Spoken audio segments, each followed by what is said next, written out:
Boa noite, pessoal! Que bom que vocês estão mais uma vez conosco. Boa noite, Gildo, boa noite, Plínio. Com vocês hoje nós trazemos o grande Milton Esperafico. Seu Milton, dá a sua palavra aí. Boa noite ao Plínio, boa noite ao Gildo, boa noite ao André e a todos os ouvintes, né, que estão prestigiando aí ao volante. A Danusa Palhares já está em casa mandando mensagem aqui. Boa noite, Danusa. Djalma Fogaça também está assistindo. Jaiminho Figueiredo também está assistindo. Tem uma galera de peso assistindo hoje, hein? Olha só que bacana. Mas só tem fera, né? Mas olha só, eu e o Plínio, o seu Milton, a gente tem uma rixa entre nós três aqui de escolher qual é o melhor carro definitivo, né? Eu e o Plínio deixamos o Gildo de lado nessa aí e havia pedidos para que nós fôssemos ver qual era o melhor Hot Hatch Premium do início dos anos 2000. Eu e o Plínio escolhemos dois carros diferenciados, não é, Plínio? É verdade. É claro que o meu é bem melhor do que o do André, né? Mas, na verdade, quem tem a decisão final é sempre você, ouvinte, que vai nos assistir. Então, Felipe, solta o VT aí. Bom, Plínio, eu adorava aquela briga que nós tínhamos no final dos anos 90 e início dos anos 2000, dos Hatch Premiums e dos Hot Hatch.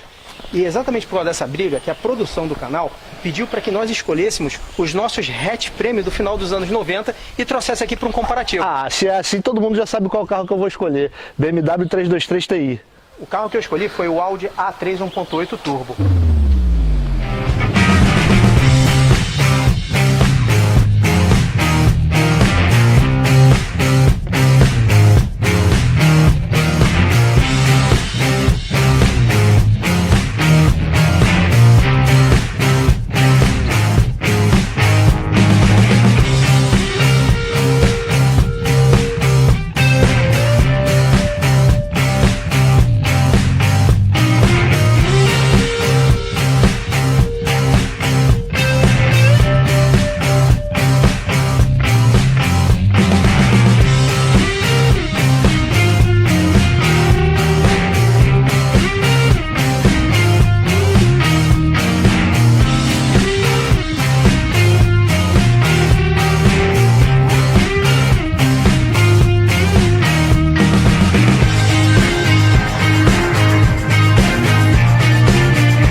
André, você sabe que o motivo que eu escolhi esse carro é justamente pela frase que a própria Audi diz, né?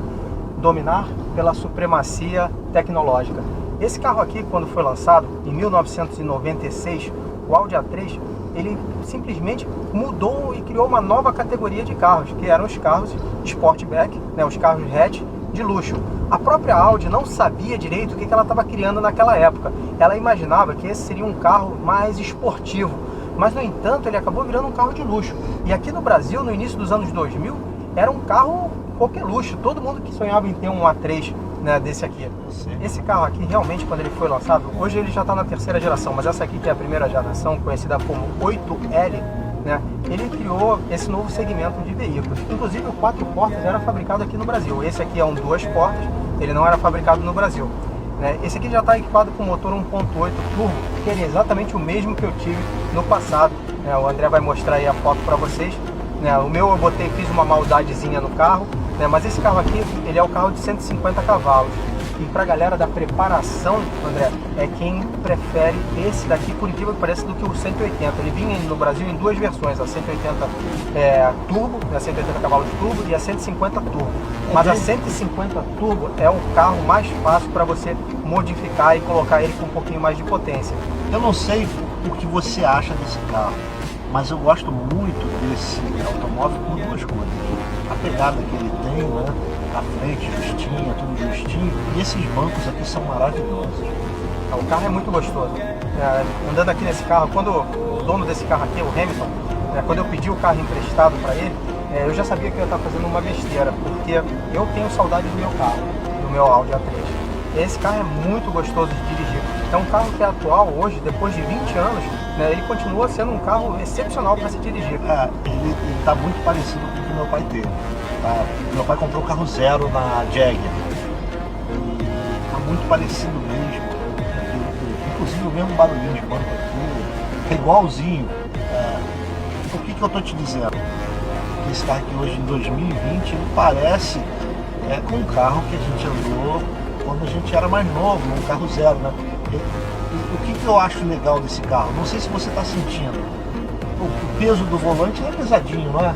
Ele é pesadinho, ele é um carro que ele tem essa pegada esportiva mesmo, né? A Audi se preocupou com isso. Aqui, André, aqui no Brasil, esse carro chegou com motor 1.6, né?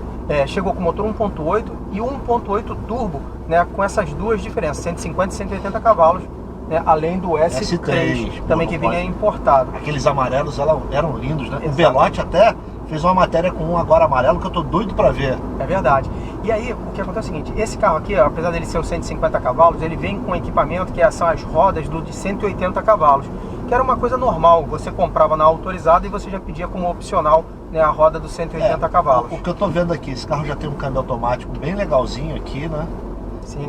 Embora esse aqui não seja o Tiptronic, ele é um câmbio automático de 4 marchas, e ele tem um torquezinho bem legal, é um carro bem generoso, você não tá achando? Sim, e ele tem, apesar dele ser turbo, ele quase não tem turbo lag, ele foi programado para não ter esse turbo lag. A turbina é pequenininha, né? É uma turbina menor, né?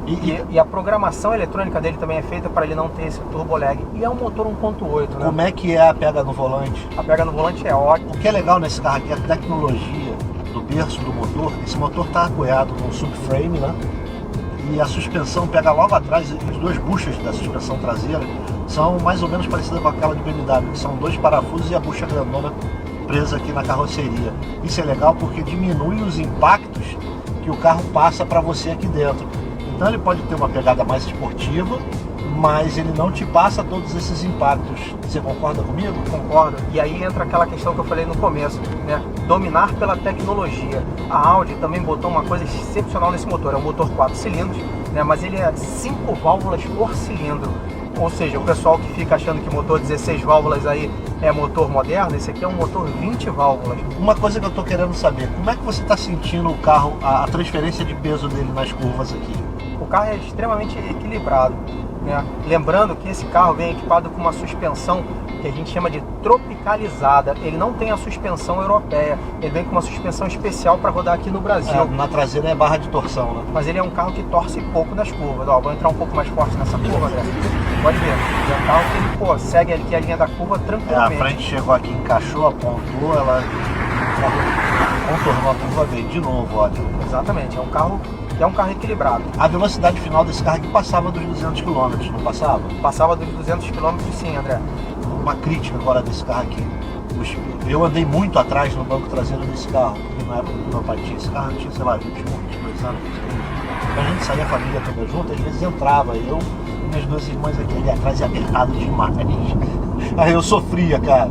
Olha, essa é uma coisa que você falou aí agora, eu acho que eu nunca andei no banco de trás do meu carro, mas eu gostava muito dele. E foi por isso, pessoal, que eu escolhi o Audi A3, né, como o hatch premium do início dos anos 2000. Na minha opinião, esse daqui foi o melhor hatch premium que já teve no início dos anos 2000. Ele criou uma nova categoria de carros, que foi a categoria dos hatch premium, né? Ele tem uma tecnologia super atual até para os dias de hoje, né? E é a minha escolha como hatch premium aí do início dos anos 2000.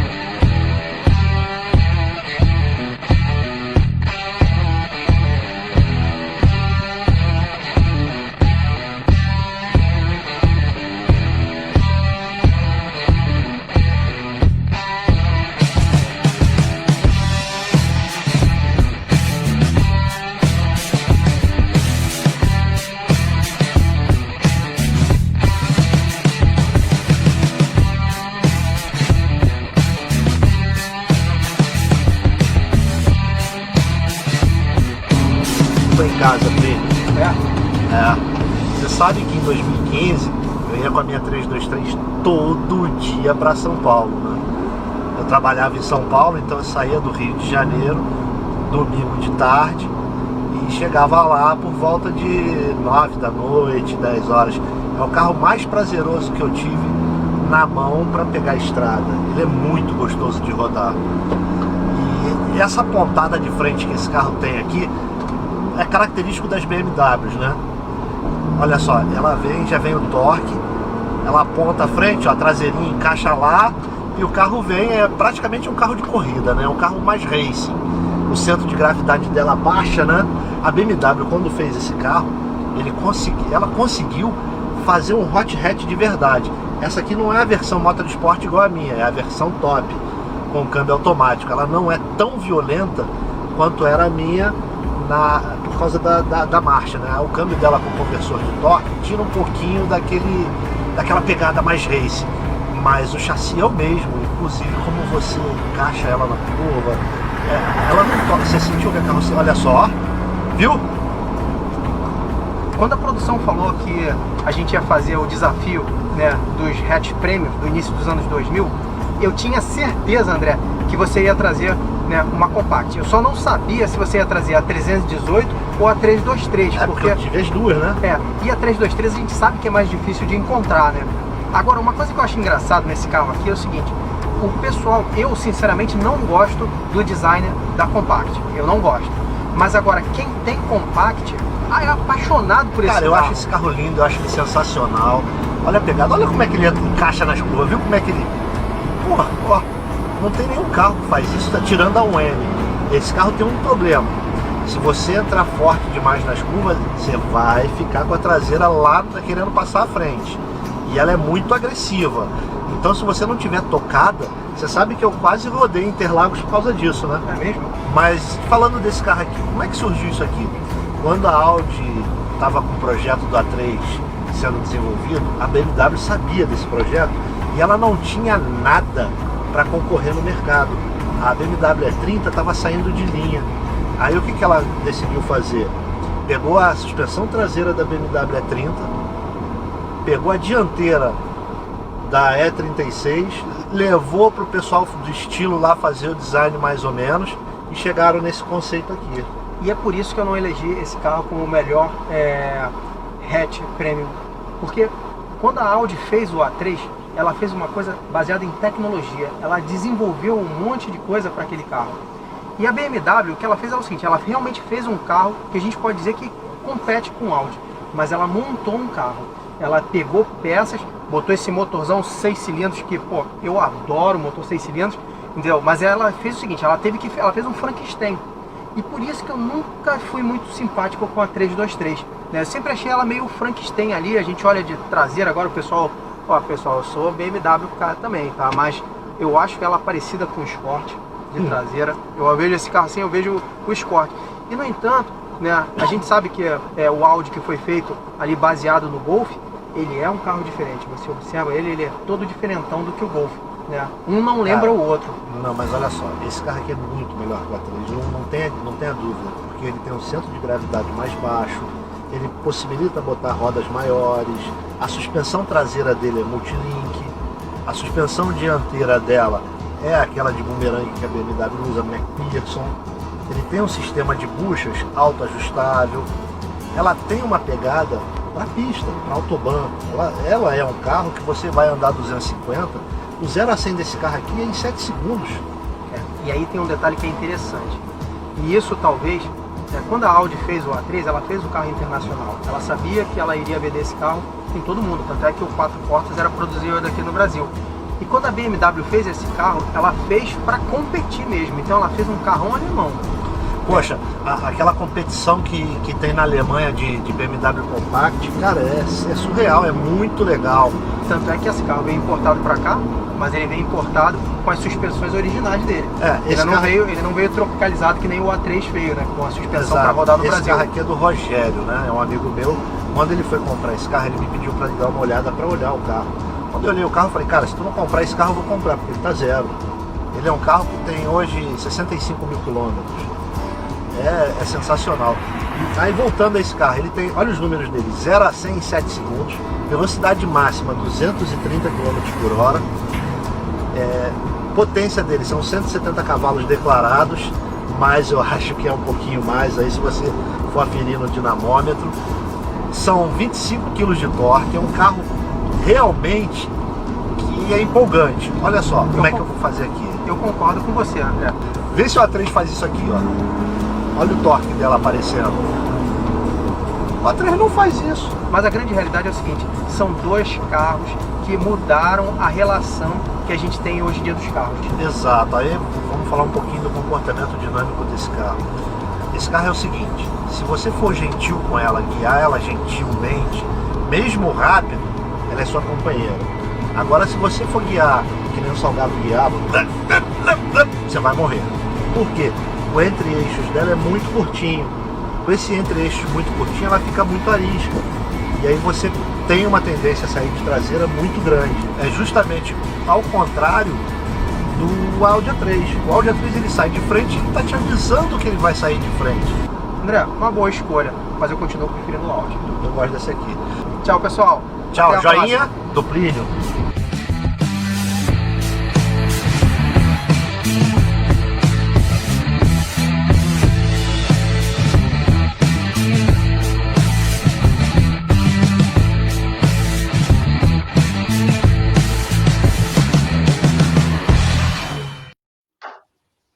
E aí, pessoal, estamos de volta.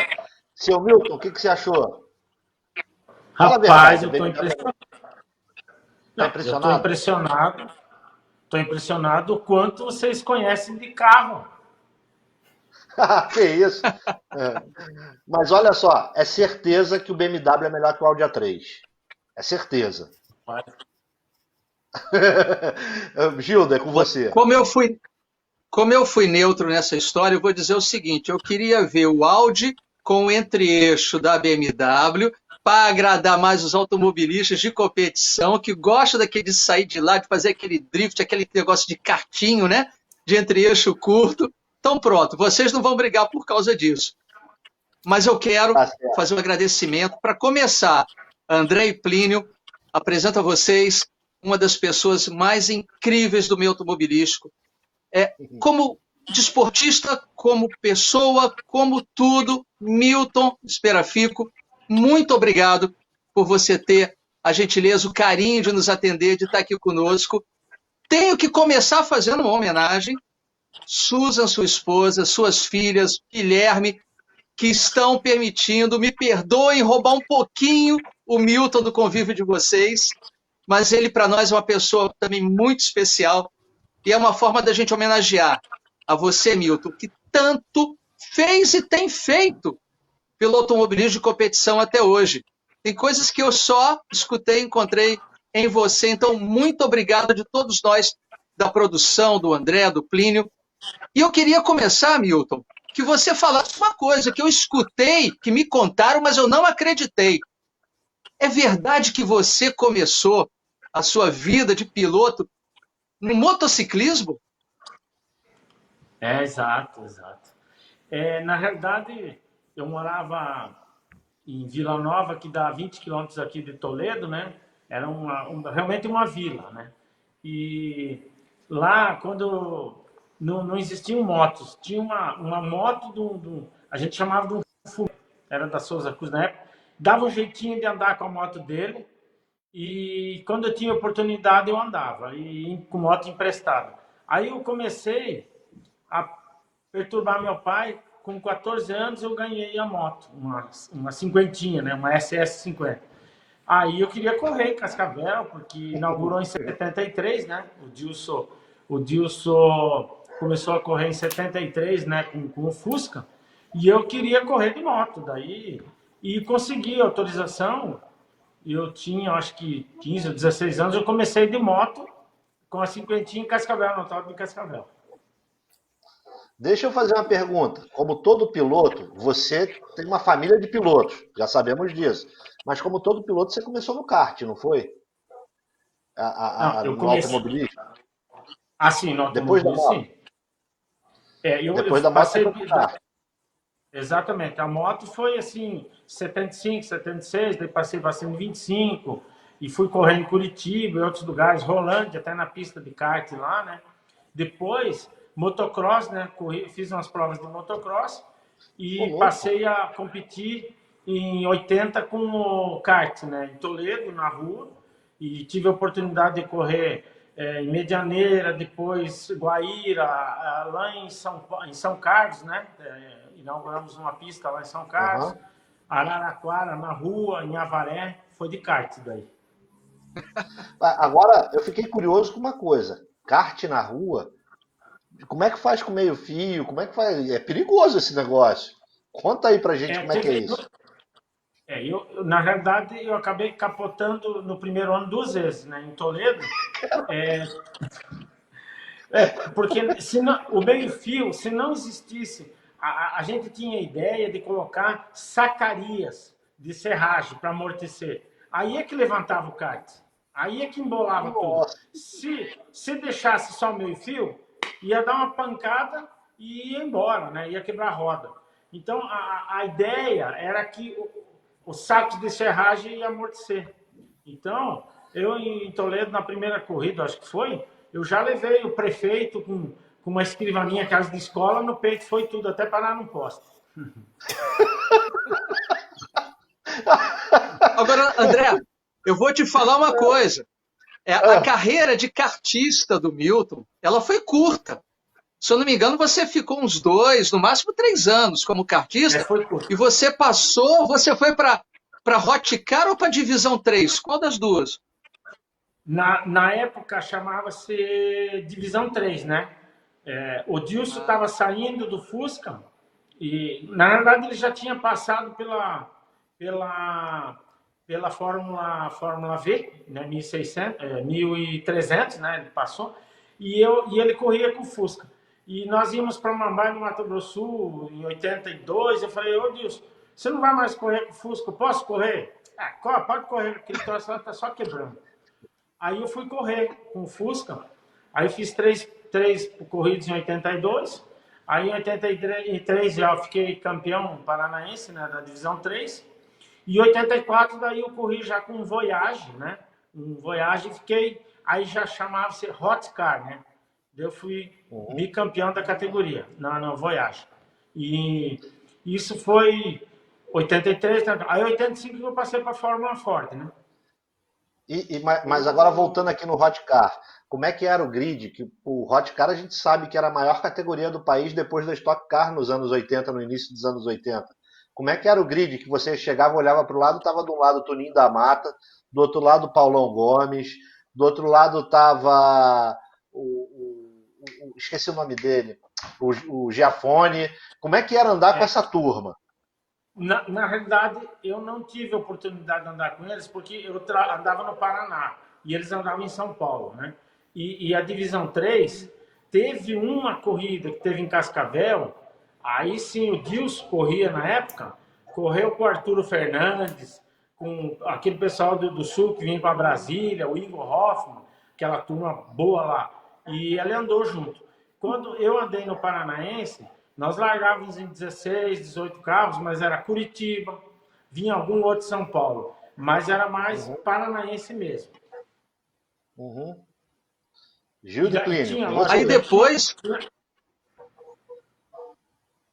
depois nós tivemos a felicidade, você até me falou, me lembrei de um nome agora, que eu acho que contribuiu muito para a Fórmula Ford. Você lembra do Hélio Perini, como trabalhou pela Fórmula Ford? Né? Aí em 85 você foi para a Fórmula Ford. Eu posso arriscar dizer, Milton, que a Fórmula Ford foi quando você mais se tornou conhecido, mais se projetou no automobilismo? Foi a partir da Fórmula Ford? Sim, a Fórmula Ford, como já dizia, é um celeiro de campeões. Ela dava oportunidade para todo mundo participar, porque era muito bem organizada pela Ford, pelo Hélio Perini, né? Pela Ford Motorsport, dava ajuda de custo para você, de quilometragem, para você viajar, tinha premiação boa, então era muito incentivo. Nós largávamos a média de 38 a 40 carros, né? Nossa. Então tinha repescagem, né?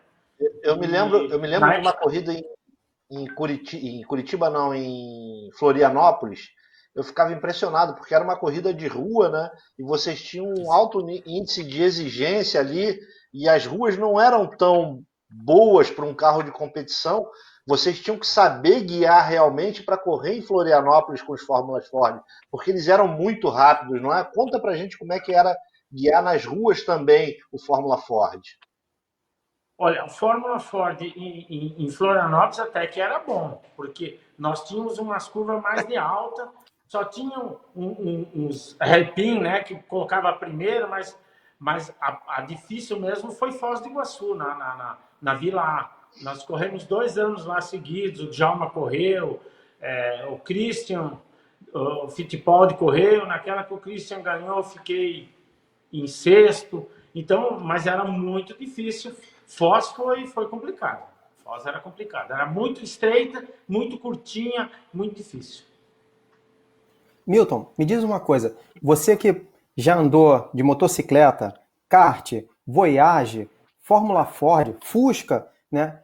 Qual desses carros todos, qual dessas categorias todas que realmente tocava o seu coração? Aquela que foi inesquecível para você?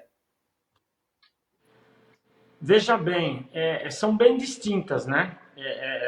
A questão da moto, eu acho assim, o motocross muito emocionante, né? Você rampar, pular, é bem trabalhoso, você exige muito dos braços, condicionamento físico e tal.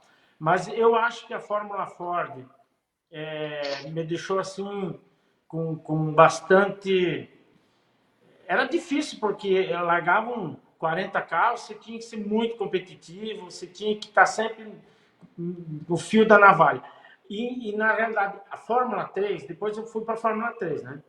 Mas a Fórmula 3, ela já se aproximava mais de um carro de pesado, né? Um motor mais potente.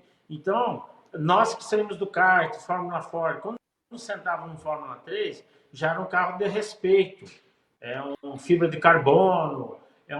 Então, você se sentia um piloto como se estivesse dentro de um Fórmula 1, sabe? Então, eu acho que para quem enxergava de fora, curtia mais um Fórmula 3, mas os pegas eram emocionantes em todas as categorias, na realidade, né? Então, eu gostei de todas. Eu não posso, assim, dizer que eu gostei mais de uma ou de outra. Eu sempre gostei de correr, tanto fazia, né? O negócio era velocidade.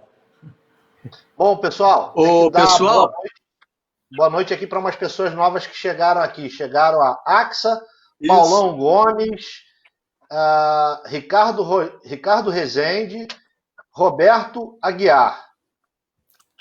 Boa noite a vocês que estão aqui nos assistindo. Vai, Gildo.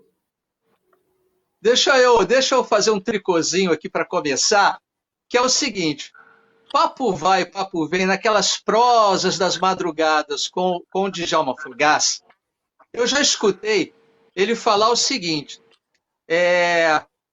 que o Milton, na Fórmula Ford, andava com, acho que o teu chassi era um J... O dele ou o teu, que era um JQ, e aí tinha aquela história, o JQ era melhor que o meu, você só chegava na minha frente porque o teu chassi era melhor. Como é que é essa história? Na Fórmula Ford tinha isso mesmo, porque eu me lembro que tinha Heavy, acho que desde a Super V, da V, tinha Heavy Polar, não sei das quantas e tal, mas o JQ falavam muito dele. Como é que era essa história? Você e o Djalma Fogaça disputando a Fórmula Ford. Tem uma historinha bem bacana. Acontece o seguinte, aí vem aquele problema de você morar no interior, né, que nem morava aqui em Toledo, vi pela televisão que a Ford ia lançar os Fórmula Ford. Nossa, coisa mais linda, propaganda. Liguei para São Paulo e tal, e compramos 2 Fórmula Ford, chegou 0. E aí, meu filho, achei que era esses os carros que iam ter. Campeonato Brasileiro de Fórmula Ford, que a Ford fabricou chassis, né? Daí virou Buguinho, o nome dele era Buguinho.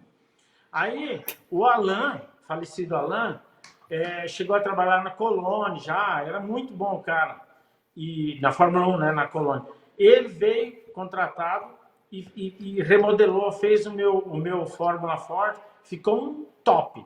E o mecânico era do Rio Grande do Sul, que tinha sido campeão da Fórmula Ford do ano anterior. Então eu tinha um bom do motor, original, mas muito bom, e um carro bem trabalhado pelo Alain. Só que, infelizmente, o chassi não era bom, só andava de reta. Curva, dava batente, quebrava o amortecedor. E quando eu cheguei em Goiânia, para minha surpresa, Reiner, né, que veio da Inglaterra, JQ, Joel Queiroz, Nossa, eram umas máquinas. E o Bucrisa já veio com um Berta, com motor, caixa para trás, com o motor para dentro, uma loucura. E eu consegui mesmo assim largar em segundo nessa prova. Mas, sinceramente, o carro meu do grid era o pior. Ele era melhor nos motores, mas de curva. E eu tive na largada, eu larguei bem então. Só que o Djalma já tinha esse JQ, um super piloto, com puta de um carro bom na mão. Quando foi lá na Mioleira, lá em Goiânia, ele já deu um porrão na minha traseira, já me jogou para Quiçaça, pro mato, né? E eu fui lá para trás, vim terminar esse primeiro, todo cheio de pó. Fui lá na torre reclamar, né? Falei, pô, aquele cara me jogou fora da pista. Não tinha nada de televisão, não tinha nada. Tinha televisão que passava, mas ninguém viu. Os comissários, ninguém viu. Falei, puta pariu, falei. Aí o Joberto lá, que narrava... Joubert, locutor, né? Isso. Falei, o que foi, Esperafico? Falei, Fogaça me jogou para as Quiçaças. Aí pegou, daí meu outro falava, lá vem o piloto das Quiçaças, o Joberto. Então teve muitas passagens bacanas, né? E daí eu troquei de carro, né? Daí eu fui com um Berta também. Na primeira corrida, já em São Paulo, larguei em segundo. Acabei ficando em quarto por um problema de freio. E na outra corrida, invertemos o câmbio, o motor para frente. Aí eu já ganhei no Rio, né? Daí eu fiquei em primeiro no Rio já.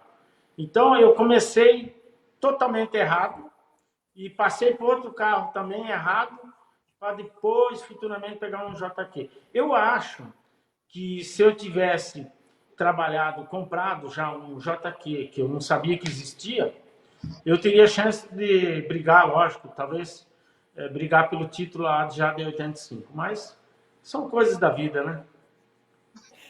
Milton, olha só. São coisas da vida aqui... e tem uma frase do... Plínio, só para dizer, tem uma frase do Djalma, já escutei também, e vai como homenagem a essa pessoa tão querida que é o Djalma Fogaça, que ele fala o seguinte, bom, se tá andando na minha frente é porque tá fora do regulamento. É ou não é, Milton? Ele é muito bom, ele é fera, né? Vai. Milton, olha só, tem pergunta aqui, mandaram pergunta de vídeo aqui pra gente. Felipe, por favor, bota a pergunta aí no ar aqui pro Milton. Gildo, grande abraço a você, a seu convidado, o Esperafico. Eu estou aqui hoje com um grande piloto da Truck também, super campeão Roberval Andrade. Então, estamos aqui, igual o Milton aí. Milton entende bem desse assunto, de fazenda. O Roberval está virando fazendeiro agora e eu vim aqui ver se a gente compra uns boi aqui para botar na fazenda dele. Mas vamos falar de automobilismo.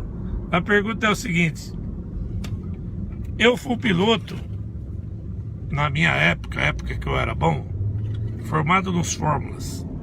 Então quero saber do Milton qual o modelo, que talvez até alguém já tenha feito essa pergunta, mas qual o modelo que você acha que encaixa melhor, você que teve o Fórmula na sua carreira também, qual o modelo de a gente voltar a retomar as categorias de Fórmula no Brasil?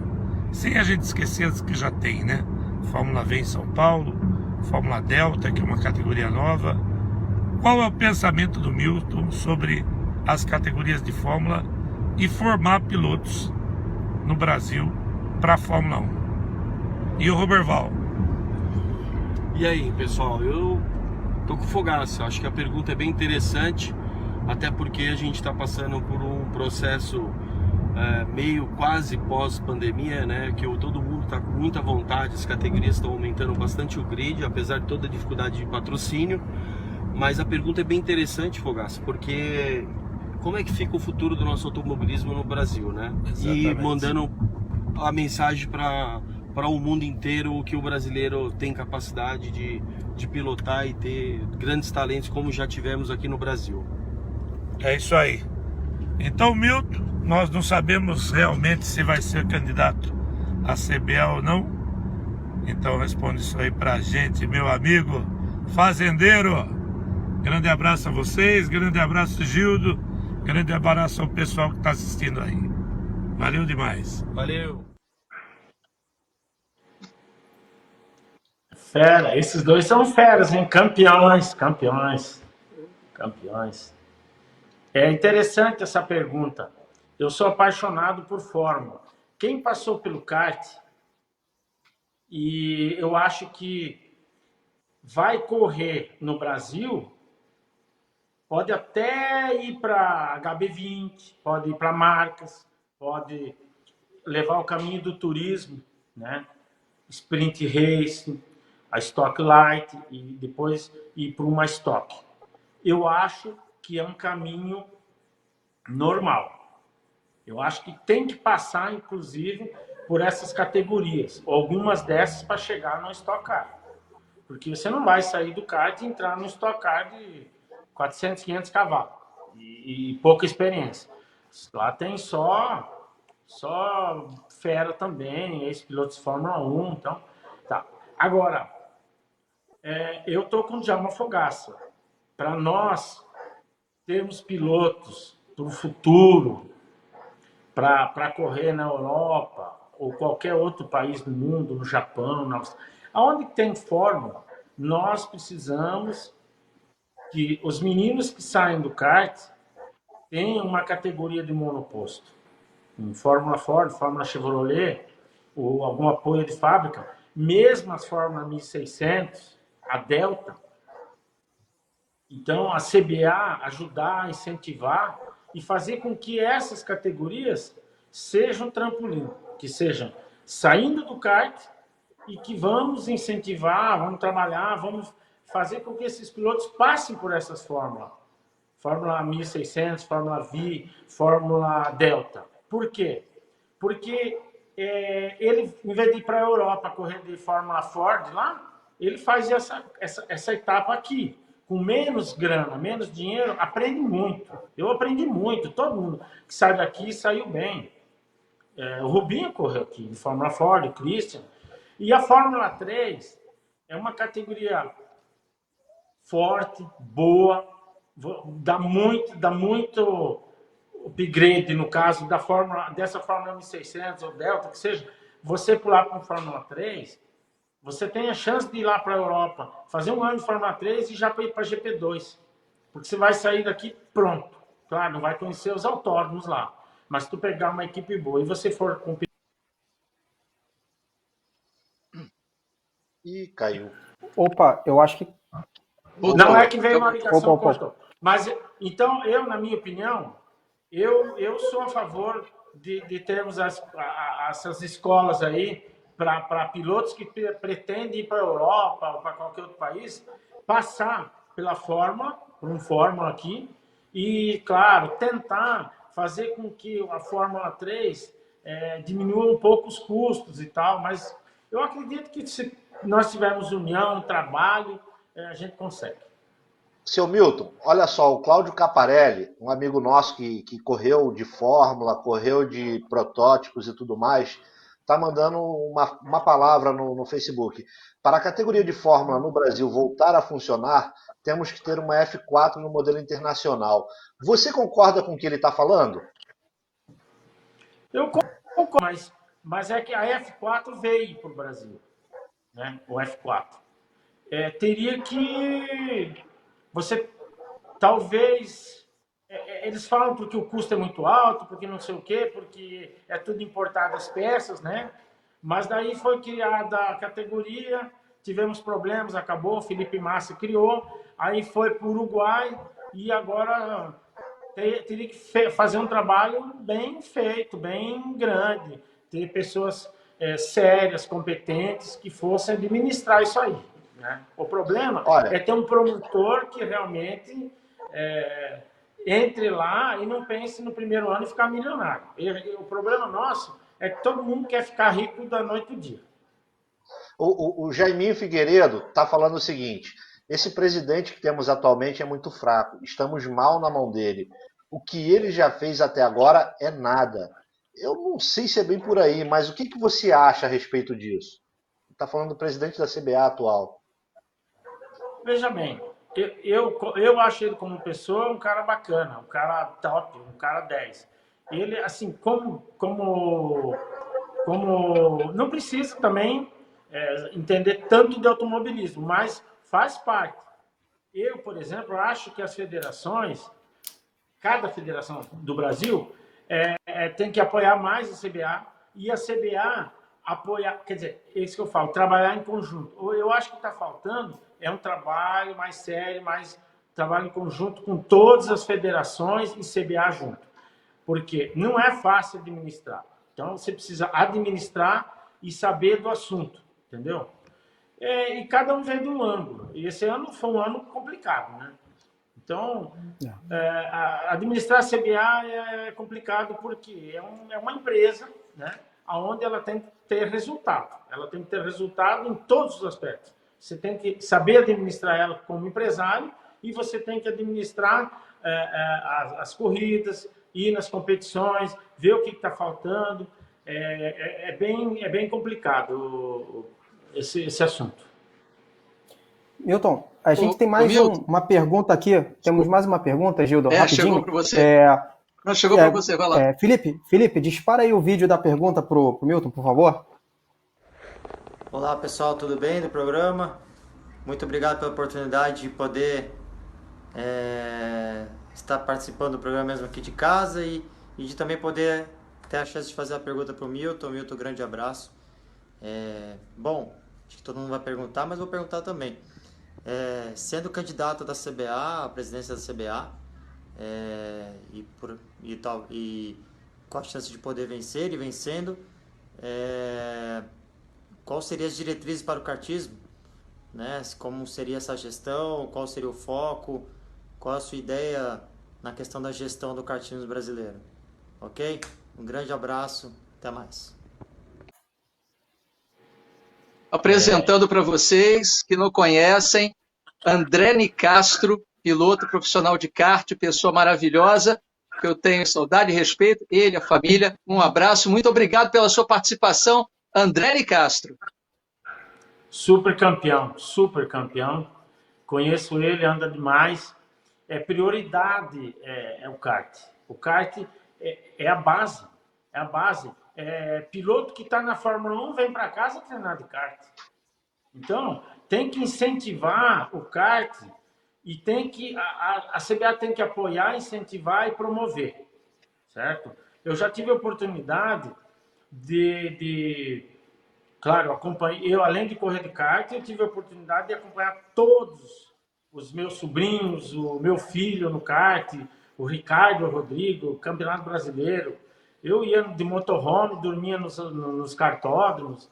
Eu quero dizer que eu vivi intensamente automobilismo durante 40 anos, mas muito ligado, sabendo detalhes que nem os dois meninos falaram do Audi A3 e da BMW.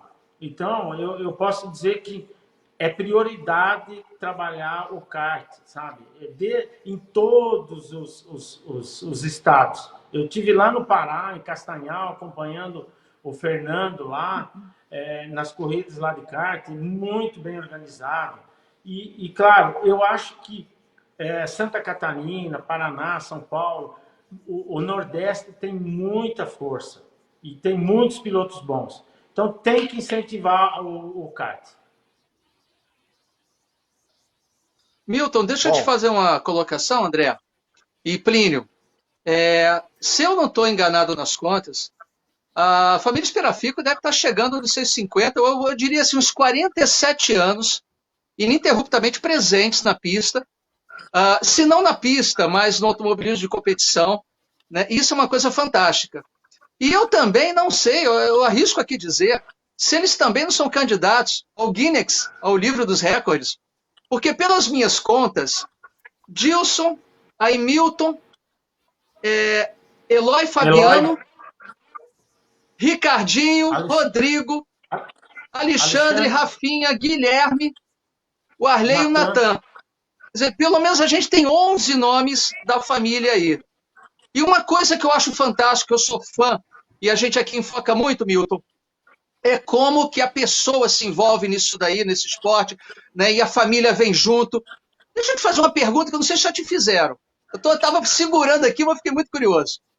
Você, Toledo, interior do Paraná, com a competência extrema, você se expandiu teus negócios, a tua família está administrando teus negócios em vários estados e tudo mais, mas vocês, todos vocês da família, mantiveram aquele espírito de união, mantiveram um sentimento bom pelo esporte, um tratamento exemplar com todo mundo. Eu não conheço ninguém no esporte que já tenha dito assim, eu briguei com eles.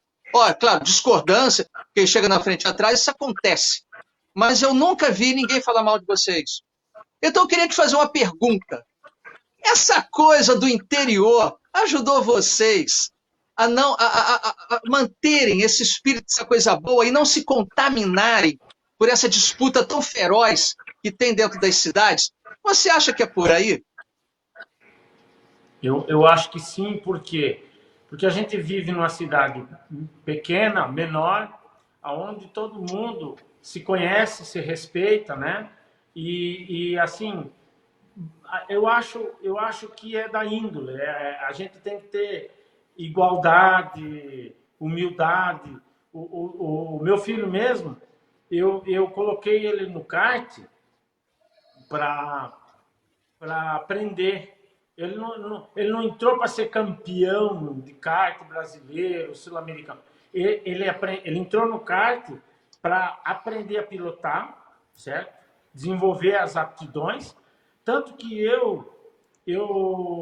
falavam para mim, Milton, você tem que participar do Campeonato Paulista, é lá que se aprende mesmo. Eu falei, eu gostaria, mas para mim é muito caro, certo?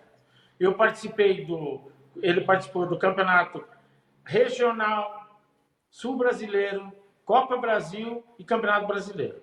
Então, era o suficiente, certo? Era o suficiente para... Mas, em primeiro lugar, aprender o quê? A educação, respeito com o próximo. Nunca tivemos problemas de acidente, de bater, de tirar e criar uma imagem ruim.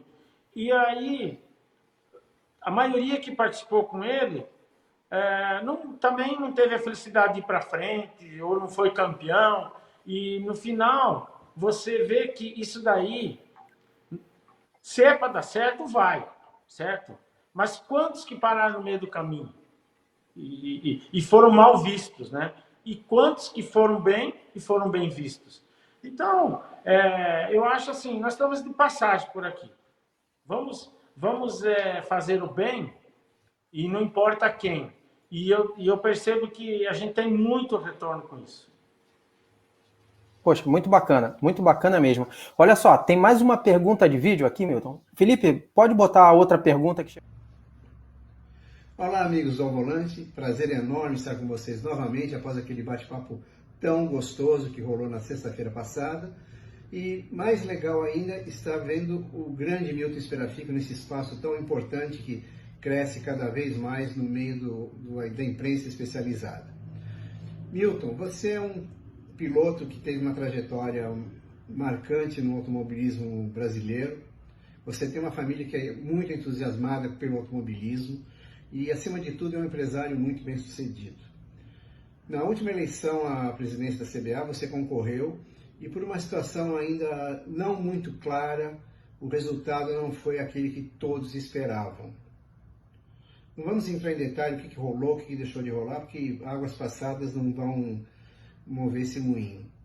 Mas eu te pergunto, a CBA está numa situação extremamente difícil, tanto economicamente quanto na questão da sua imagem.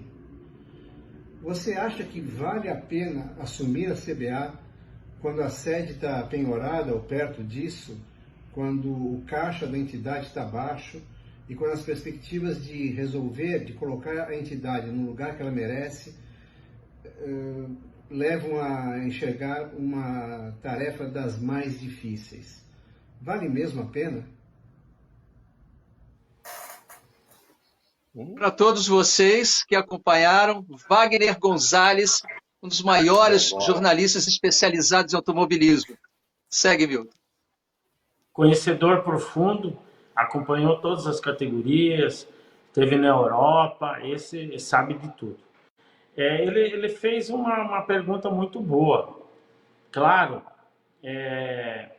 eu agradeço por todos os elogios dele e sei que não é fácil para nenhum piloto fazer essas trajetórias aí.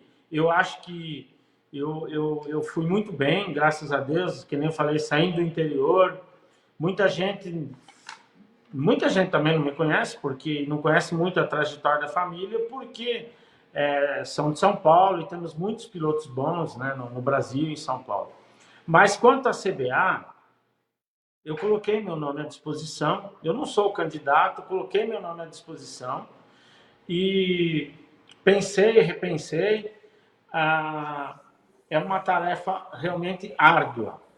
E também só vou ser o candidato se realmente os presidentes envolvidos, mesmo da posição ou da oposição, realmente levantarem a bandeira e falar: não, nós apoiamos o Milton, queremos o Milton, eu estaria à disposição para trabalhar. Sei que não vai ser fácil, como o Gonzalez falou, nós temos um problema, a gente está sabendo que a CBA ela tá hipotecada a sede, e que realmente esse ano foi um ano difícil de pandemia, o automobilismo vem passando por dificuldades, o caixa da CBA realmente não deve ser dos melhores. Então, quem assumir a CBA a partir de janeiro vai ter uma tarefa árdua. Eu acho que, além de conhecer muito de automobilismo, eu acho que a pessoa que entrar lá tem que saber e conhecer muito de automobilismo. Tem que conhecer as categorias, tem que conhecer a base e também tem que ser um empresário bem-sucedido. Tem que saber, infelizmente, tem que saber administrar não só o financeiro, mas tem que saber o que você vai administrar, que é automobilismo, que é falar com os mecânicos, falar com os chefes de equipes, falar com o político. Você tem que buscar recursos, tem que falar com as empresas, você tem que ir lá no cartódromo falar qual é o problema que está acontecendo. E a CBA tem que dar muito apoio para quem? Os automóveis clubes e para as federações. Por que eu falo para os automóveis clubes? Porque eu fui presidente do Automóvel Clube Toledo. Eu sei o quanto que eu trabalhei aqui em Toledo para fazer corrida do Sul Brasileiro, da Copa Brasil, certo? E aí vem um comissário da CBA, na época, vem 2, vem 3.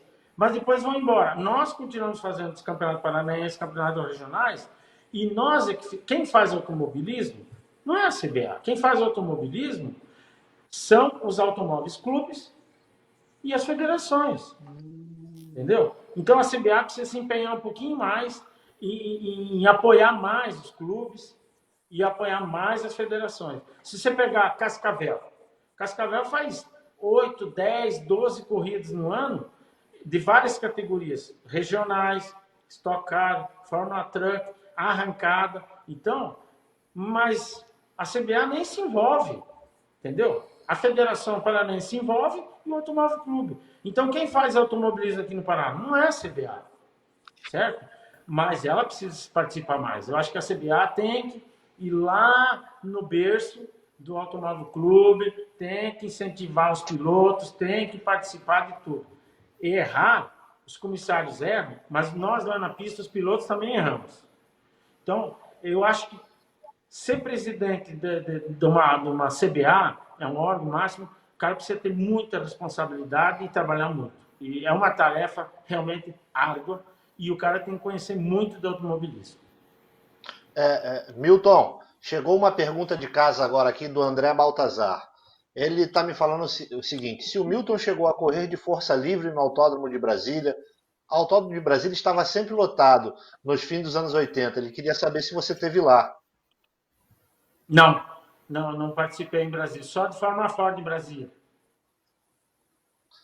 Bacana. Milton, temos agora aqui uma outra pergunta aqui, um outro vídeo perguntando aqui para você. Felipe, dispara o vídeo aí perguntando aqui para o Milton, por favor. Milton Esperafico, espero que você esteja bem, que a sua família esteja bem, que você esteja aí se resguardando também dessa pandemia que nós estamos atravessando. Mas a minha pergunta para você é, eu soube que você é candidato à CBA e junto com você, seu adversário político, é o Paulo Gomes. Você não acha, ou você não teme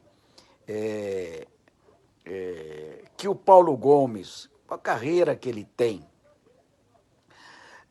super campeão, uma pessoa de fácil diálogo com as montadoras e também politicamente, por ser campeão várias vezes e ser um nome novo para a direção da CBA, você não acha que ele é um adversário muito difícil? Você acha que a sua posição perante isso é uma posição tranquila? Essa é a primeira pergunta. A segunda pergunta, Milton, o que é mais importante para você hoje para ser presidente da CBA? Qual é a sua plataforma mais forte dentro do seu programa para ser presidente da CBA? Um grande abraço, felicidades e espero que você seja muito feliz. Um abraço grande. Espera aí, antes de você Lembrando responder, a todos, Jaiminho Figueiredo. Agora vamos dar a bronca. Jaiminho, você tá comendo muito McDonald's aí nos Estados Unidos, cara. Tua cara tá grande no vídeo. Pode seguir, seu Era a Milton. posição que ele tá, a posição que ele tá. É o Jaiminho, né? Viu, Jaiminho? Não, na realidade, o ano passado, o Paulão até falou, Milton, eu falei, Paulão, me falaram que você era candidato. Não sou candidato. Quem tem que ir é você e tal. Eu já participei 8 anos lá no departamento de marketing e eu tô cansado e tal. Aí, passou um tempo, né? Esse ano, ele se lançou candidato. Então, a gente acompanha ele no grupo e ele se lançou candidato e disse que é candidato. Não é fácil. Eu sei que para ele não é fácil, porque os pilotos e muita gente especializada votaria nele. O problema é que quem vota são os presidentes das federações. Então, infelizmente, você tem que estar mais afinado, tem que ser conhecedor de todos esses presidentes. Então, não é simplesmente eu vou lançar meu nome e vou ganhar a eleição. Ele é um excelente candidato, mas tem que trabalhar muito e vai ter que ter o apoio. Entende? Por isso que eu falo, eu coloquei meu nome à disposição e tem presidentes que me apoiam, mas para isso eu já falei, olha, se vocês querem que eu seja o candidato de vocês, ou qualquer outro nome que tiver, eu apoio. Se for o meu nome, eu preciso que vocês joguem as cartas na mesa, me telefonam, me procuram. Por quê? Porque nós não podemos ir lá simplesmente para participar, certo? Nós temos que ter uma união e trabalhar muito. A segunda pergunta dele, a plataforma, nós temos, inclusive, o Alan, que é um grande jornalista, que trabalhou na outra eleição, se dedicou muito. Nós fizemos um trabalho muito bonito. Nós temos, até hoje, todas as ideias para colocar em prática. Nós temos uma plataforma. Mas ainda volto a falar, a ideia principal é voltada do zero, lá embaixo, é kart. Começar no kart. Aonde que nós criamos piloto? Nós criamos no kart. Todos esses pilotos que estão aí, ou que estão lá fora, eles passam pelo kart. Então, nós precisamos incentivar os pilotos no kart.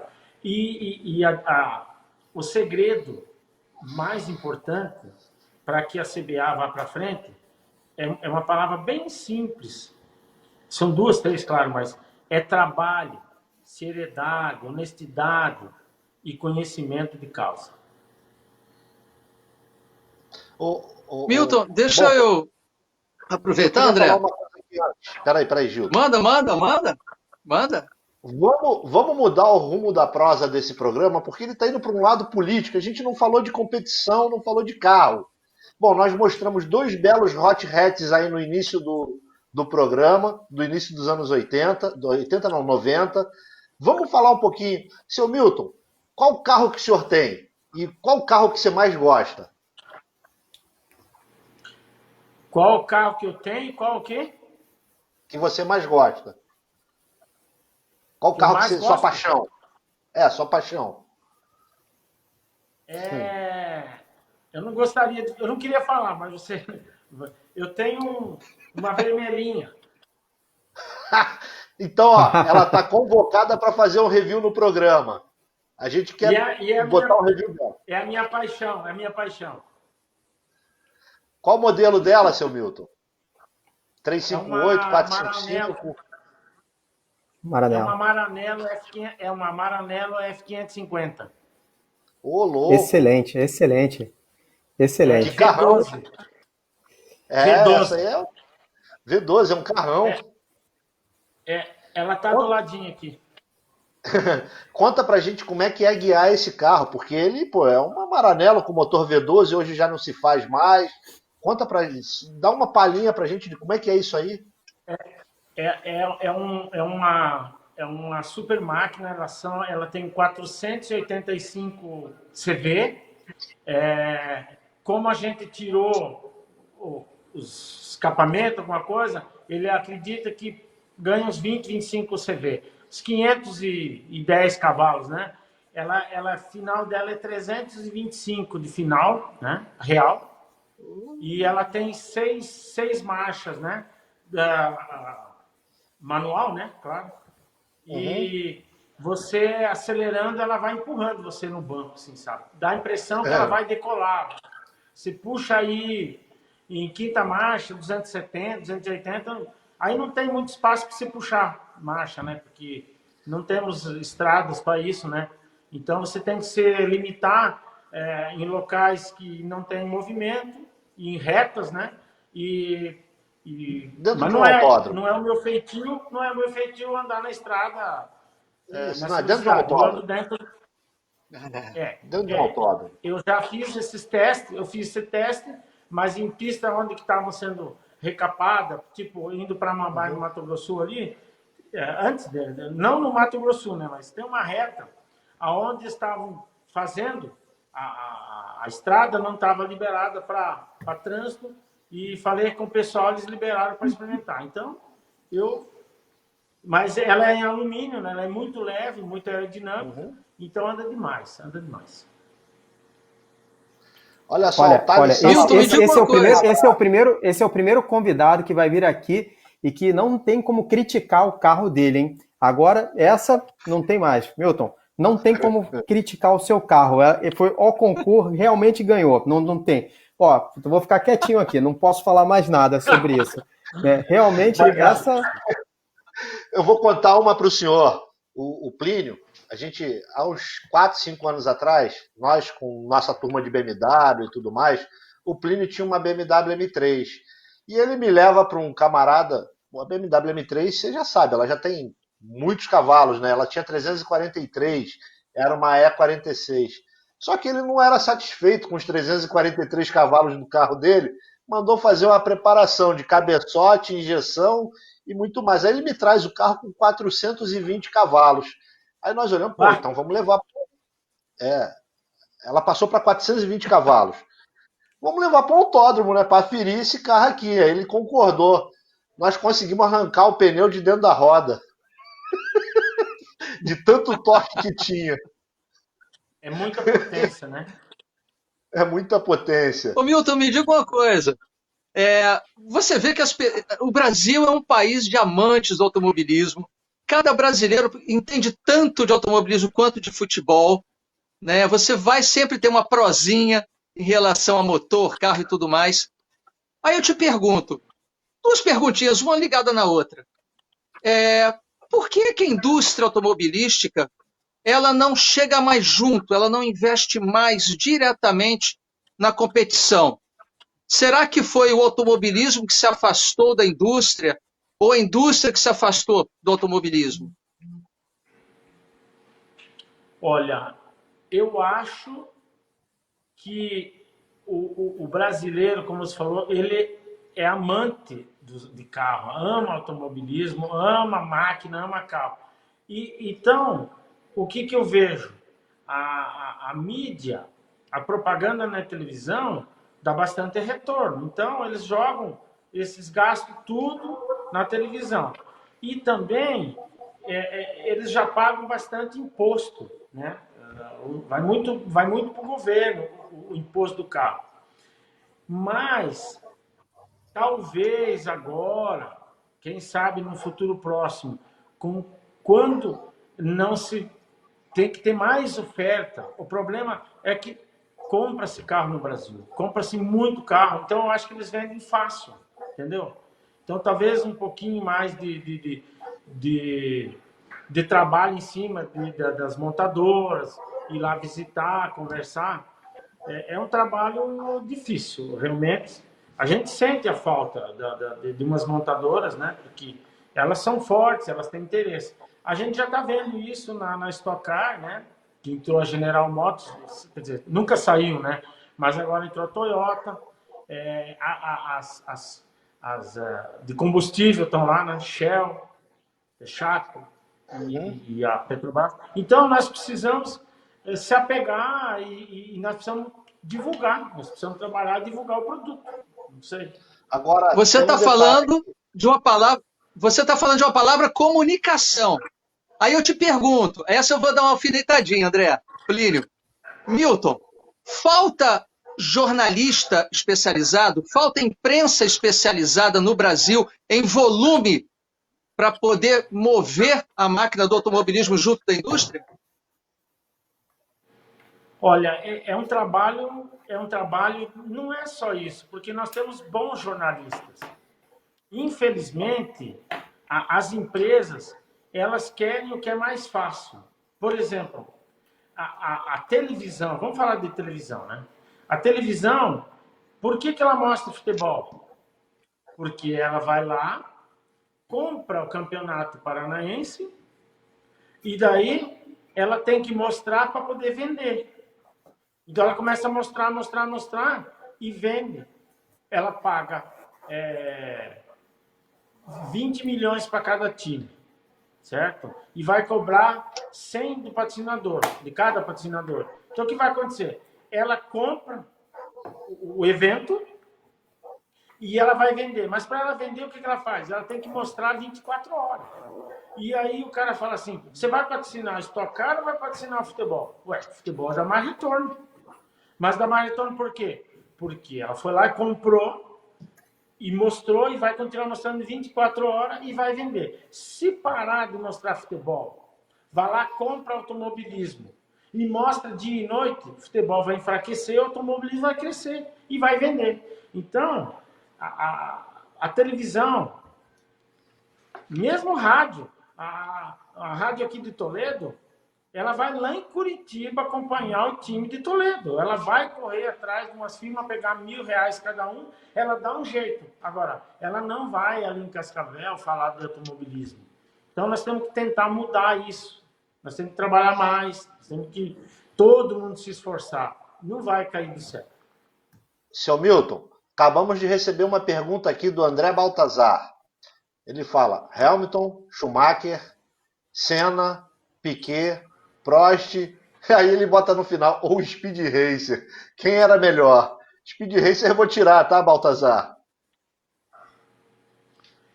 É uma pergunta bem difícil, porque para mim, todos esses pilotos aí são pilotos excepcionais, só que tiveram carros bons na mão.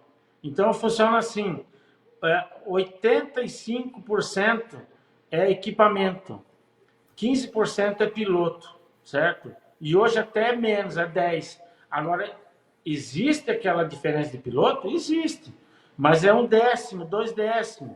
Então vamos falar assim, o Lewis Hamilton é perfeito. Ele é 2/10, 1/10 melhor que o Bottas.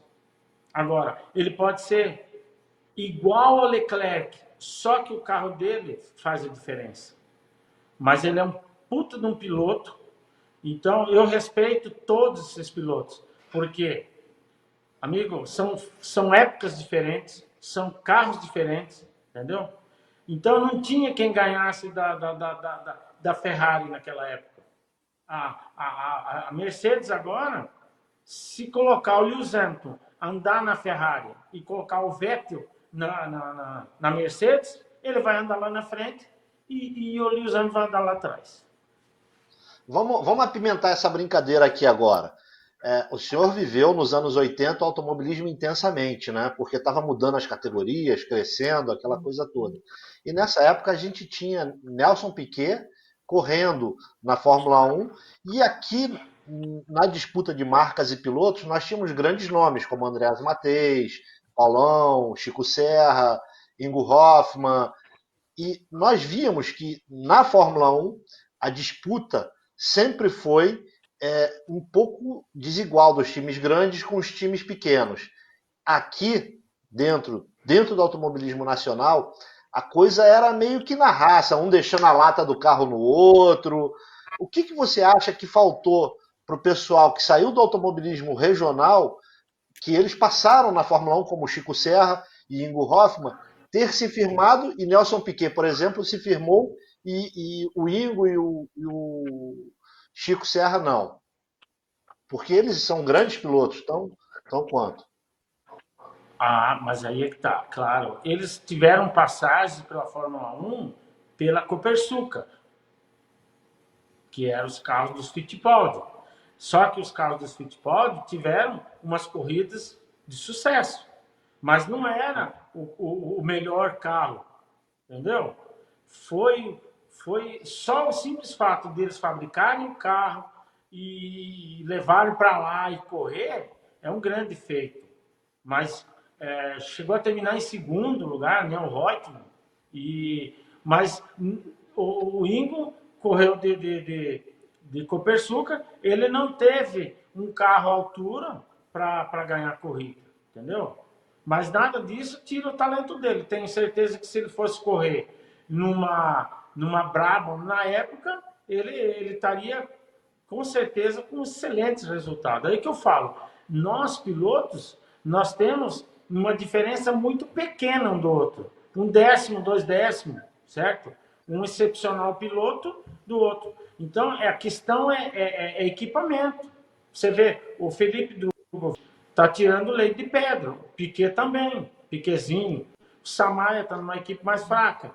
Então, o que acontece? Felipe Drogovic está conseguindo levar o carro à vitória, largando pole, segundo e tal. Só que você pega uma equipe Prema, tá ali na frente os dois, entendeu?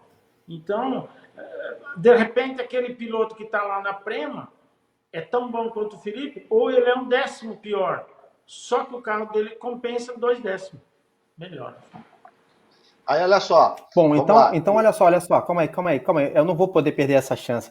Então, na verdade, não é que o André Soller é um mau piloto, é que o carro dele é muito ruim, né? Porque ele escolhe mal os carros dele. Seria isso, em resumo, né? André, teus carros são tudo ruins. Por isso que você está sempre andando atrás da gente, tá vendo? Não sabe escolher o carro, aí olha só. O carro não está ajudando. Eu acho que é o contrário. Na corrida de kart que a gente fez, quem chegou na frente? Foi eu, não foi? Mas, tá quem foi o melhor tempo? Mas olha só, Milton, me diga um negócio, Milton. Vou aproveitar, vocês estão apimentando, vou apimentar também. Milton, independente de candidato, não candidato, quem foi e tudo mais, você, como o André bem falou, tem uma vivência de longo tempo. Eu me lembro que o Ricardinho, brilhantemente, ele chegou a participar, acho que foi piloto de teste da Williams, se não me engano, mas, tricotando um pouquinho mais, eu me lembro também que chegaram a mexer, a tratar com a equipe Draco, que era um bracinho da Ferrari. Então eu te pergunto o seguinte, o que falta que o Brasil, que a entidade representativa, o que falta para a gente apoiar mais o piloto que está lá fora, estar mais presente, assegurar, afiançar o nosso piloto que está lá fora? Porque eu já escutei várias vezes o seguinte: piloto brasileiro sai, bate na trave e volta. Então, o que falta para a gente afiançar, garantir o talento brasileiro lá fora? Bom, veja bem, nós tivemos e temos inúmeros pilotos de ponta que chegaram lá, bateram na porta e voltaram. Eu acho assim, vamos voltar de novo no marketing, vamos falar de novo da televisão. Por exemplo, tem televisão de países, de outros países, que vendem uma cota por 100 milhões. Então, são 500 milhões. Eles vendem as 5 cotas, por exemplo, televisão. E paga 100 milhões para ter os direitos de transmissão. Está ganhando quanto? 400 milhões. Poderia ela ajudar, incentivar, patrocinar aquele piloto que está batendo na porta, que tem competência, poderia ajudar para ele entrar na Fórmula 1, certo? Então, não é só... Os empresários poderiam também, lógico, em vez de dar 100 milhões para, de repente, para a televisão, dar 20 milhões e colocar o cara lá, né? Que falta, porque muitos pilotos, por melhores que são pagantes.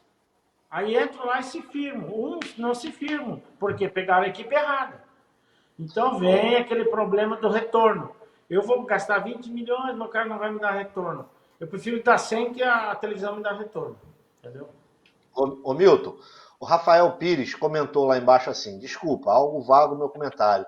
Aí ele está falando o seguinte: só saber enxergar grana se um cara joga no peito e montar um carro para colocar no campeonato regional por amar automobilismo, como você fez. Aí eu vou pegar essa pergunta dele e vou lembrar de um cara, Guga Ribas, foi campeão mundial de kart, né? Senna não conseguiu ser campeão mundial de kart. O que falta para a gente ter novamente um campeão mundial de kart no Brasil? Olha, não está longe. Não está longe. Por quê? Porque hoje globalizou. Hoje está mais fácil. Os karts são muito parecidos. Vem os motores de lá. Entende? Os Parilla vieram da Itália. Nós tínhamos os mesmos motores que eles têm. Agora tem chassis Beetle aqui importado. Então nós temos bons pilotos. Está faltando talvez um pouquinho de sorte. Está faltando... E outra, só tem uma vez por ano o campeonato mundial, né? E não tem muitos pilotos que vão ser campeões. São poucos. Então, claro, os que estão lá estão mais preparados, conhecem mais a pista e têm apoio de fábrica. Então, nós já vamos com desvantagem. Vamos falar um pouquinho de Stock Car. Você, como nós, é um amante do automobilismo, acompanha a Stock Car no Brasil. O que você está achando desse novo formato da Stock Car, com esses carros que são silhuetas mais próximas dos carros de rua atualmente, com esse chassi tubular, tornando mais parte do carro em si? O que você está achando? É verdade também que os carros estão mais difíceis de guiar, né? O que você achou de tudo que está acontecendo hoje na Stock? Veja bem, eu acho que eu achei muito bom, sabe? Porque apesar de hoje nós não termos público, eu acho que os carros eles estão mais parecidos um com o outro e, que nem você comentou, eles estão mais de rua, mais Toyota, mais Chevrolet, né? Então, o que eu também achei que ficou fantástico foi o ronco. Para quem gosta de automobilismo, que o V8 com 4x4 era um taquara rachado, certo? Eu não gostava do ronco do Stock Car. Hoje não. Hoje é digno de um carro de competição mesmo. Então o carro está mais bonito, o carro está roncando melhor e é o que o público quer. Se ele é mais lento, meio segundo, ninguém está dando bola para isso. nós precisamos competir, nós precisamos brigar, embolar o trem. Então, eu acho que melhorou. Para mim, na minha opinião, melhorou. Sabe uma coisa que eu acho aqui agora, nós todos aqui, nós pudemos acompanhar o desenvolvimento de um carro da equipe Mateis, né? Dos 4 carros da equipe Mateis, desde quando eles eram um monte de tubos e pedaços lá na oficina até a ida dele para a primeira corrida. Eu vi o seguinte, eu vi um desenvolvimento tecnológico muito grande nos automóveis. Você tem aquela suspensão com push road, onde você tem camber plate com ajuste da dianteira, né?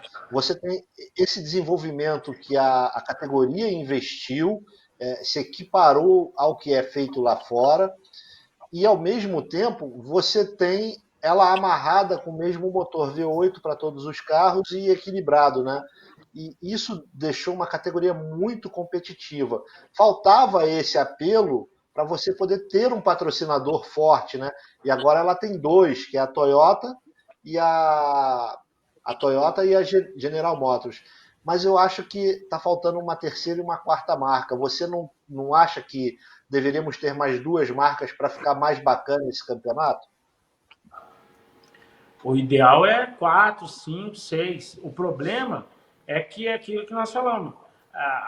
Agora, eu acho que com essa entrada da Toyota, eu acho que vai mexer um pouquinho com as outras, sabe? E aí, por que eu vou ficar de fora? Vamos pensar nisso? É que nem a Renault, voltou para a Fórmula 1, né? Agora a Aston Martin vai entrar. Então, eu acho que se entrar mais 2, fica excelente, melhora. Quanto mais, melhor. Agora vamos fazer um jabá? A gente tem que fazer um jabá do programa do João Mendes, do programa do Dedé, da Priority Conteúdos e da nossa minissérie Assim Nasce um Campeão. Gildo, é tudo com você. Faz o jabá aí, Gildo. Pois é, Milton. Nós temos que agradecer a Priority Conteúdos. Você está nos acompanhando na página do Facebook da Priority Conteúdos ou também pelo aplicativo Priority Conteúdos. E a Priority, ela dá uma força enorme para o esporte motor. Aqui na grade nós temos um programa sobre kart chamado Warm Up, capitaneado pelo Dedé Cupelo, ele, o pai, todos os amigos do kartismo carioca, passando tudo que você quer saber, um pouquinho mais, tem muita história ali, tá? Mas eu garanto que eu tenho tanto de verdade sobre o kartismo. Você tem o João Mendes, que é um prazer ter a companhia dele, trazendo coisas do motociclismo, do automobilismo, o Memória Motor dele, passagens incríveis sobre a nossa história. E nós também tivemos o privilégio de acompanhar como que foi essa mudança, essa guinada na Stock Car, e você pode conferir isso através do especial da minissérie Assim Nasce um Campeão, e nós agradecemos muito que fomos recebidos nas 2 equipes, Andrés Mateis Motorsport e Rodolfo Mateis Motorsport. Então tá lá, nos acompanhe, eu tenho certeza que você vai gostar muito. Milton, deixa eu aproveitar. Sim, exatamente, está no YouTube do Canal Soler. E também aguardem www.canalsoler.com.br, vem aí com muitas novidades. E eu vou aproveitar que a gente está falando de uma coisa chamada inclusão, comunicação, trazer pessoas, dar possibilidades para tantas pessoas participarem do automobilismo. E aí eu te pergunto, agradecendo, fazendo a minha homenagem ao meu querido Ernesto Costa Silva de São Paulo, Milton, como é que você vê as ligas no contexto do automobilismo brasileiro? Bom, eu conheço pouco de liga, mas o que eu vejo das ligas são pessoas que estão descontentes ou com as federações ou com a CBA e montam uma liga independente. Na época, até o Nelson Piquet estava criando uma liga, entendeu? Então eu respeito. Não sei como funciona realmente, mas eu acho assim, dá para nós agregar automóveis clubes, ligas, federações, chamar todo mundo para a CBA e cada vez nós temos que ficar mais forte. O que nós temos que largar a mão é de picuinho. Nós temos que nós temos que não só pensar no eu, nós temos que pensar na coletividade, entendeu? Bom, deixa eu falar uma última coisa aqui. Milton, eu sou um praticante de track day, né? Adoro ir a track day, eu gosto de viajar o Brasil inteiro em tudo quanto é autódromo, adoro ir a Interlagos, adoro ir a Potenza, adoro ir em Curitiba, já fui em todos esses lugares fazer track day, sempre levo meu carrinho, boto lá na pista. Como é que você, para mim, track day é uma atividade lúdica, né? Como é que você vê a prática do track day no Brasil hoje? Como é que você enxerga o track day junto à CBA, junto a toda essa estrutura que a gente tem no automobilismo? Eu acho assim, é uma oportunidade que você tem, que eu sou aficionado, sou apaixonado por corrida, por autódromo, mas eu não posso competir. Eu não tenho dinheiro, não tenho patrocínio, mas tenho um carrinho bom. Então, eu acho que é super importante. É a oportunidade que todo mundo tem de ir numa pista e acelerar. Claro, aí tem que ver organização, segurança, tal, né? Todos os autódromos têm que fazer isso. E quanto mais gente for para o autódromo, ou for para o track day, ou participar, melhor é para nós. Nós temos que pensar em volume, nós temos que pensar em retorno, entendeu? Nós temos que divulgar mais o automobilismo. É aquilo que eu falei do marketing. Nós temos que fazer um clube ter mais valor, os pilotos serem mais valorizados, as federações terem mais valor, e a CBA também ter o seu valor, ser respeitada, entendeu? É isso que nós precisamos. Plínio, é com você. Legal. Milton, infelizmente, a gente acabou passando um pouco da hora. A grande realidade é que se deixasse, a gente iria passar a noite toda aqui conversando com você. Então, como a gente está ficando sem tempo, eu já gostaria de deixar aqui um convite para você retornar aqui ao programa.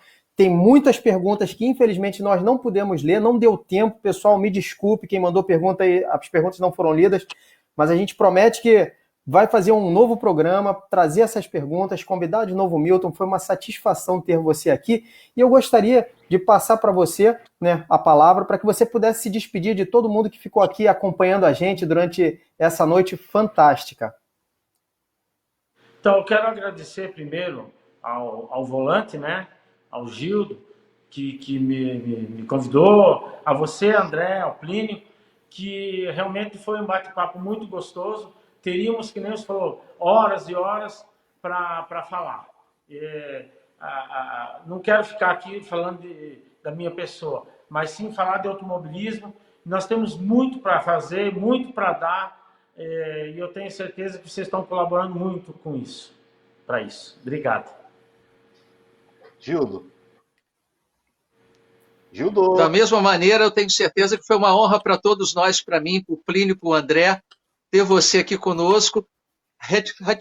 Ratifico o convite do Plínio para que você volte e a gente possa fazer como as lives do Djalma, ter 4, 5, 6, 10 horas de prosa. Muito obrigado, Milton, a você e a família Esperafico. Eu quero agradecer a todo o pessoal que nos acompanhou de casa. A Danusa, que está toda sexta-feira com a gente aqui. Coitada da Danusa, não tem coisa melhor para fazer. Está aqui conosco toda sexta-feira. Agradecer ao Caparelli, ao Jaiminho, ao Paulão Gomes, a teus amigos lá, que eu nunca tinha visto eles por aqui, Thales Salamanca e Rafael Pires. Obrigado por vocês estarem conosco, cara. Obrigadão mesmo de coração. Felipe, letrinhas podem subir.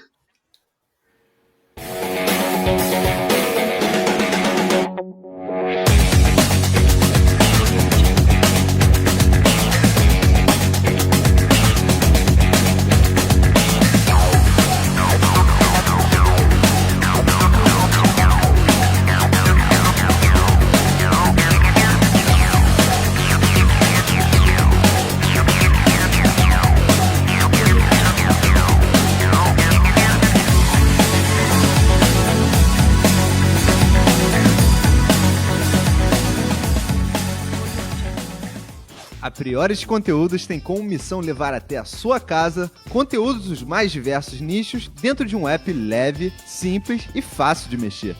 Vá até a loja de aplicativos, Google Play ou Apple Store. Digite Priority Conteúdos, selecione o app e aperte para baixar. Espere um instante e pronto! Ao abrir o aplicativo, uma lista de programas variados está disponível na palma da sua mão. Clipes, desenhos, humor, programas de futebol, kartismo, vôlei, Priority Conteúdos. Baixe o app e se divirta!